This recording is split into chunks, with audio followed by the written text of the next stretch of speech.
Hello, Bleacher Report listeners. My name is James Hill. I run the YouTube channel MrBucsNation, where we talk about all things Tampa Bay Buccaneers. And in this live stream today, we have another special one. Today, we are doing another mock draft. This is going to be one of the last ones that we do here on the Bleacher Report app before the NFL draft, because the NFL draft is literally a little over 48 hours away, folks. Very exciting times. We've obviously been covering a lot here on the Bleacher Report app. We're going to continue to do so in today's live stream. As I said, another mock draft here. I really spent a lot of time on this one, considering this is one of the last mock drafts I'm going to be doing before the NFL draft.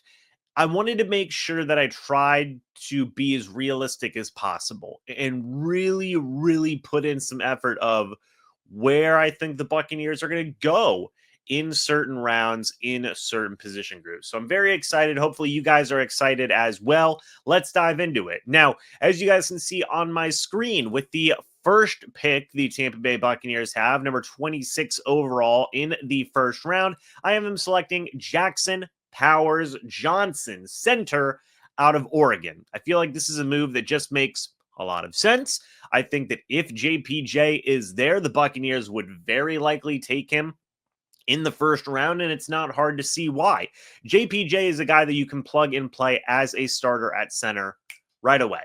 And yes, the Bucs have had Robert Hainsey as their starting center the past couple of years.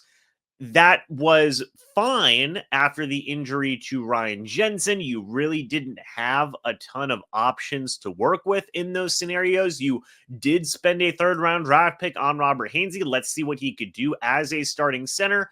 But I think that experiment has run its course. I think that Robert Hainsey now could find himself in a situation where he is competing for the starting guard spot with guys like Sua Opeta formerly of the Philadelphia Eagles, a recent free agent addition with the Buccaneers, also competing with Ben Bredeson, a starter for the New York Giants last year as well. I think that that is something that they could very much see themselves do at that left guard position, as they will be good to go at center with Jackson Powers Johnson. And what is there to not love about this guy? A prototypical center, a guy that can start for you right away, a guy that has just an attitude, right? A good attitude to have, right? He's going to get after it. He is going to really just grind out every single play and just be an absolute mauler on that offensive line.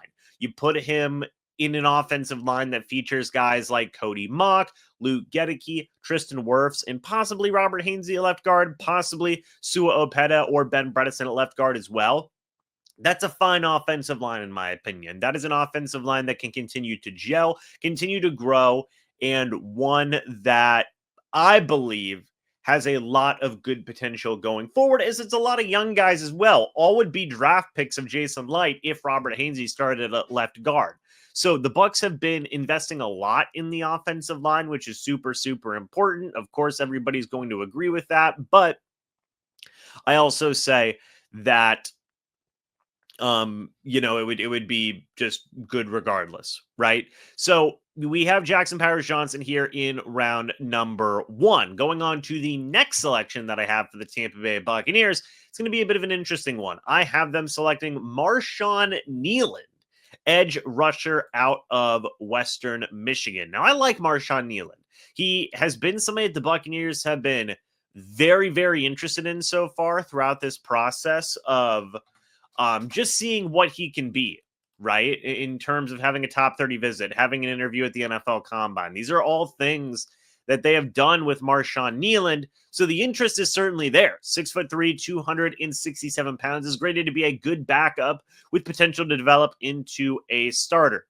Folks, the Bucs need help at edge defender. They do.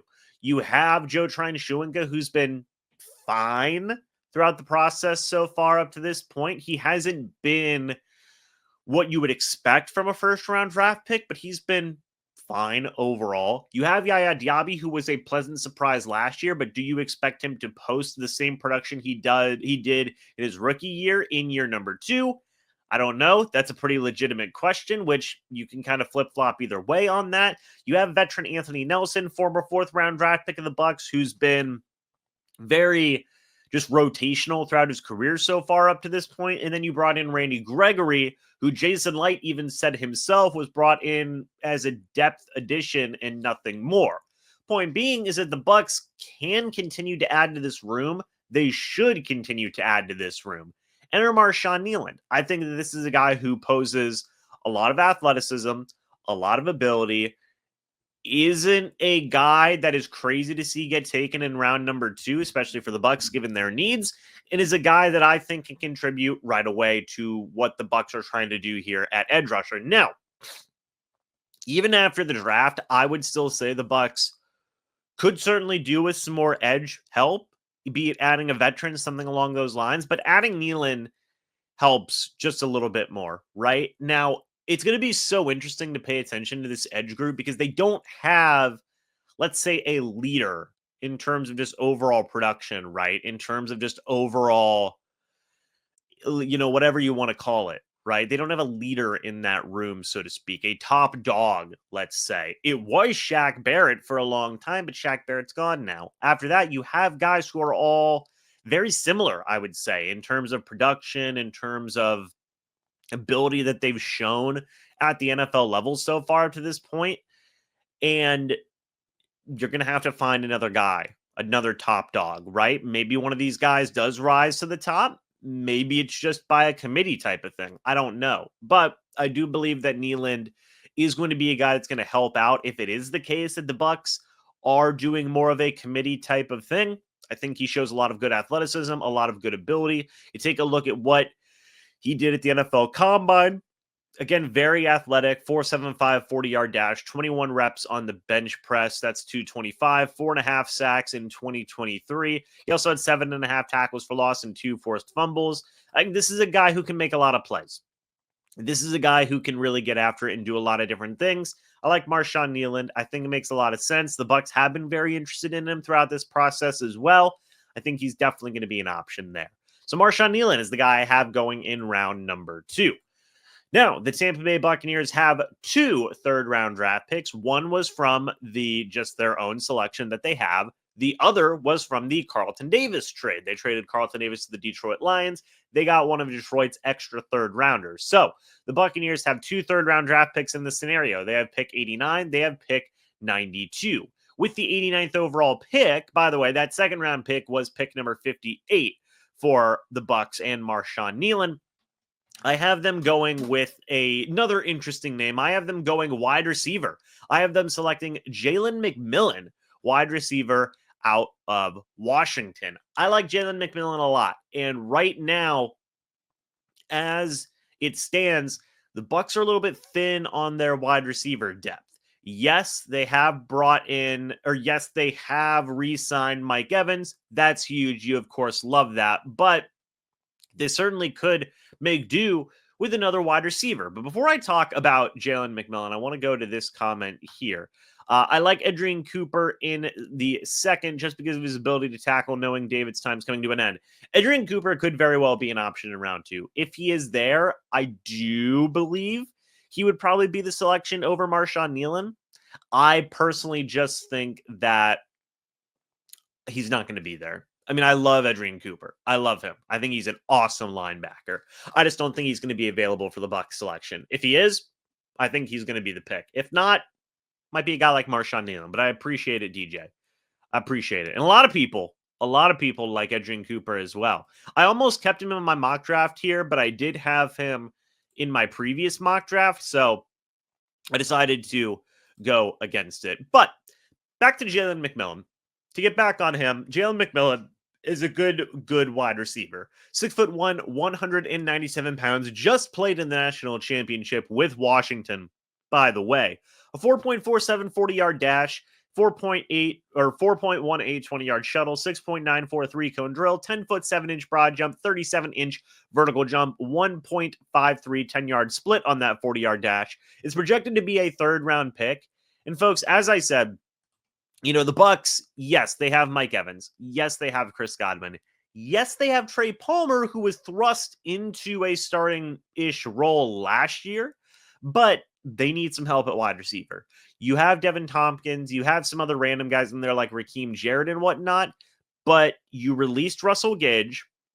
You lost David Moore to the Carolina Panthers. You just need more wide receivers. You need more guys in that room. You didn't add a wide receiver in free agency so far up to this point. So this is where I think Jalen McMillan comes in. I believe he had a top 30 visit with the Bucs. I like McMillan a lot. I really do. I think that he's a guy, you look at that size, you look at that overall ability, and I think that he could have a Chris Godwin-esque rise to success in the NFL.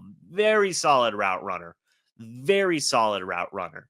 And you pair him up with Mike Evans and Chris Godwin, I think you've got a good wide receiver trio on your hands. You make it a quartet with, Trey Palmer in there as well, and it's just a really good group. It's a really good group with a load of potential with McMillan and Palmer as possibly those wide receivers of the future, let's say. After Mike Evans and Chris Godwin, you have McMillan and you have Palmer in that mix as well. So I like McMillan. Third round, I don't think it's crazy to see a wide receiver get taken. I know what people are going to say because I saw it in the comments earlier. What's going on with starting caliber help in the defensive back room? We'll get to that. But back to McMillan. Again, I think he can be a starting caliber wide receiver. Even in year number 1, you put him at wide receiver 3 and just have him rotate with Trey Palmer. I think that's a fantastic spot for him. After that, could be a wide receiver 2 for the next year or two, and then possibly a wide receiver 1, depending on how he develops. I think that would be interesting as well. But you do get Jalen McMillan here with that 89th overall pick for the Bucs. I know people are talking a lot about addressing linebacker with Devin gone and Levante leaving soon. That was one of the positions I had to sacrifice in this mock draft. I did have Adrian Cooper in my previous mock draft. I did toy with the idea of them taking an inside linebacker in this mock draft as well. There really wasn't anybody I was loving in the later rounds. I think that they're going to personally try and rely on KJ Britt and Servassier Dennis. Possibly. I mean, it wouldn't surprise me if they took an inside linebacker, but I also think that's a big option for them as well, is to focus on KJ Britt and Servassier Dennis. KJ Britt started playoff games last year for the Bucs. That is not over Devin White, by the way. That's not a minor thing. That's not a thing to be taken lightly. KJ Britt started playoff games over Devin White. It's a pretty big deal. So we're just going to have to wait and see what they do with inside linebacker. Could they take a guy? Yes. It wouldn't surprise me at all if they took Adrian Cooper in the second round if he was there, or took a linebacker later.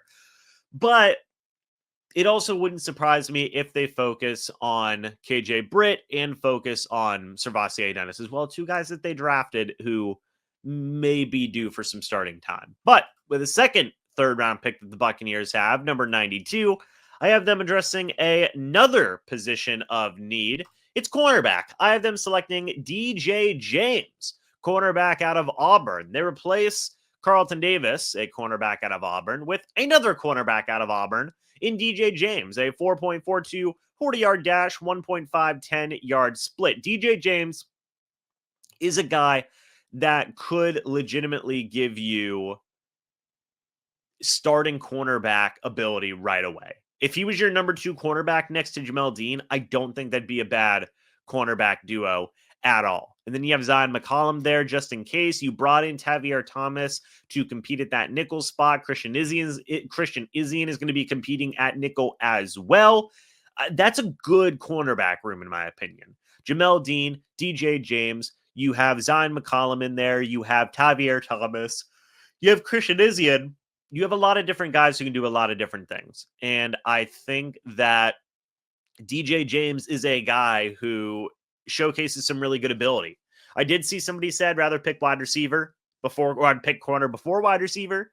It's a 3-pick difference, so I'm not really too crazy about it. But DJ James, again, is a guy that I think could start for the Bucs right away if he was drafted. This isn't a knock on Zion McCollum, because I know that he showcased a lot of ability, especially last year. He had a good year. But if you are looking to upgrade, if you are looking to get another starting caliber corner, DJ James could potentially be that dude.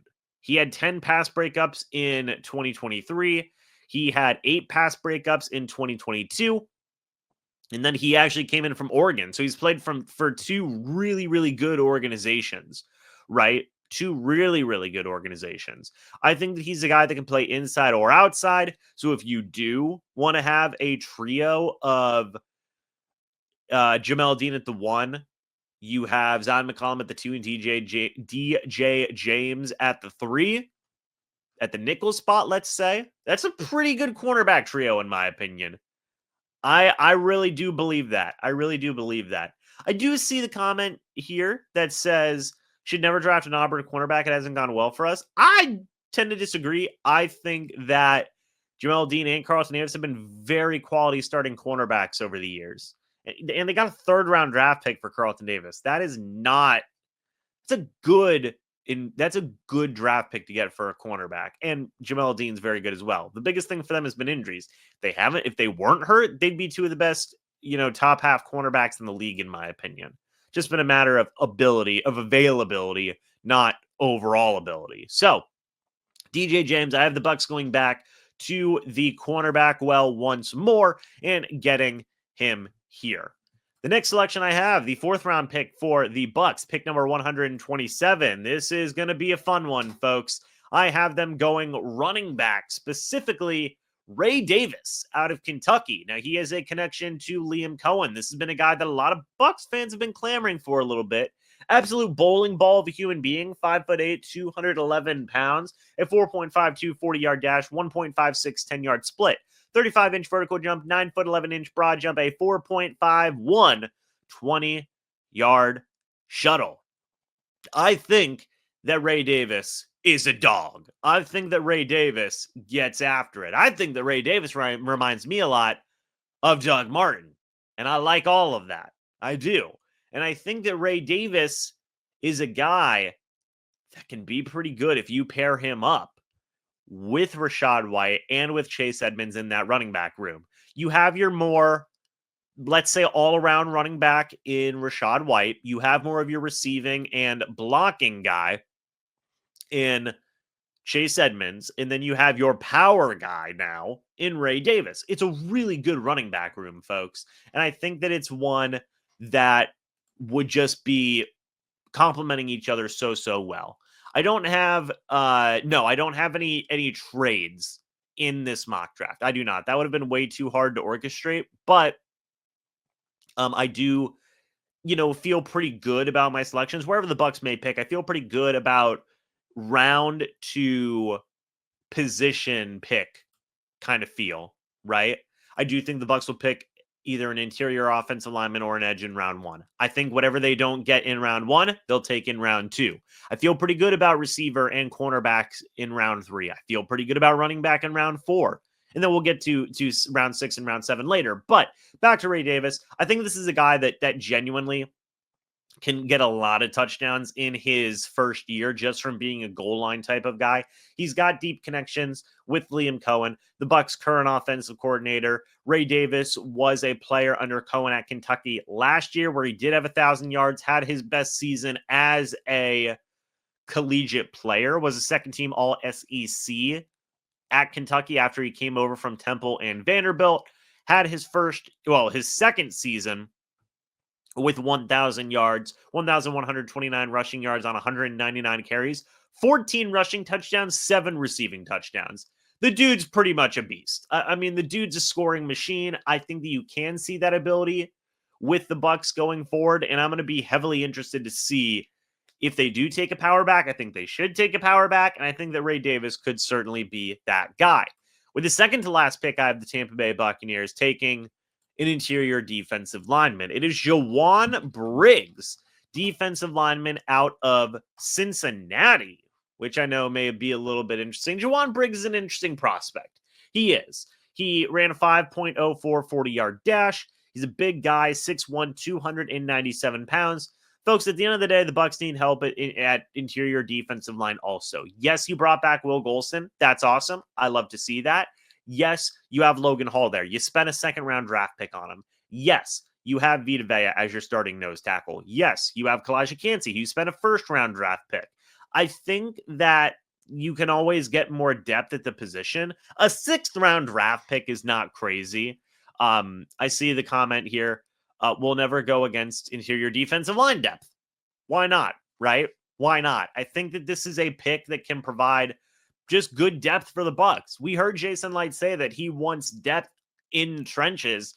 Get some depth in the trenches with Jawan Briggs. Again, big guy. I think showcases some versatility. Can play inside, can play outside if you need him to. I'm talking about the D-line. I'm not going to say he's going to play outside linebacker, but can give you a lot of different things in that defensive line, in that interior defensive line. It's just a depth addition. Why not? We like to see it. Finally, with the last selection the Tampa Bay Buccaneers have, I continue to have fun with this selection as I have the Tampa Bay Buccaneers selecting Devin Leary, quarterback out of Kentucky. This is another guy who has some experience with Liam Cohen. He was Liam Cohen's quarterback while at Kentucky. I do believe there's a possibility he falls to the 7th round for the Bucs. He was the team captain at both North Carolina State and at Kentucky. 6'1", 215 pounds. Just had some fun with this one. Maybe you view Devin Leary as a practice squad quarterback. Maybe he's battling with John Wolford for that quarterback 3 spot. I don't know. Maybe he grows and develops into some crazy developmental quarterback down the line. I just like having fun with this. Take a quarterback at the end. Have some fun. You know, it is what it is. They could go so many different directions with this pick, guys. Like, it's tough to kind of say at the end of the day, right? They could take another corner. They could take a safety. They could take anything. Literally anything. They could take a long snapper, for goodness sakes. Who knows, right? I have Devin Leary here just because of the connection with Liam Cohen, with the idea like, hey, why not just try and get another developmental quarterback? Kyle Trask is going to be on the last year of his deal. John Wolford's going to be on the last year of his deal. Might as well get somebody in case you don't bring either one of those guys back. So, folks, that is my official mock draft. You have Jackson Paris-Johnson, center out of Oregon, in round 1. Marshawn Nealand, edge defender out of Western Michigan, in round number 2. Jalen McMillan, wide receiver out of Washington, in round number 3. DJ James, cornerback out of Auburn, in round number 3 with pick number 92. Ray Davis, running back out of Kentucky, in round number 4. Jawan Briggs, interior defensive lineman out of Cincinnati, in round number 6. And Devin Leary, quarterback out of Kentucky, in round number 7 as well. I had fun with this mock draft, guys. I put a lot of time into it. Thank you guys so much for tuning in and sticking with me for this mock draft. What do you guys think of my mock draft? Would love to hear your guys' thoughts and opinions about it down in the comments section below. Again, thank you guys so much for watching this live stream here on the Bleacher Report app. My name is James Hill. On the YouTube channel, MrBucsNation, where we talk about all things Tampa Bay Buccaneers. If you guys love the content that I post here on the Bleacher Report app, stay tuned in. We're going to have a lot of content here on the Bleacher Report app literally this week. We have so many live streams planned. It's going to be a fantastic time. And if you love the Bucs, you love the NFL, you can find all of that on the Bleacher Report app. Also, you can find MLB, NBA, NCAA, and everything else in between here on the Bleacher Report app. It is the best place for all things sports. But, guys, thanks so much for watching this live stream. Hope you all enjoyed. Again, hope you guys have a great rest of your day. As always, folks, I'll see you all in the next video or the next live stream. But until then, and as always, guys, goodbye for now.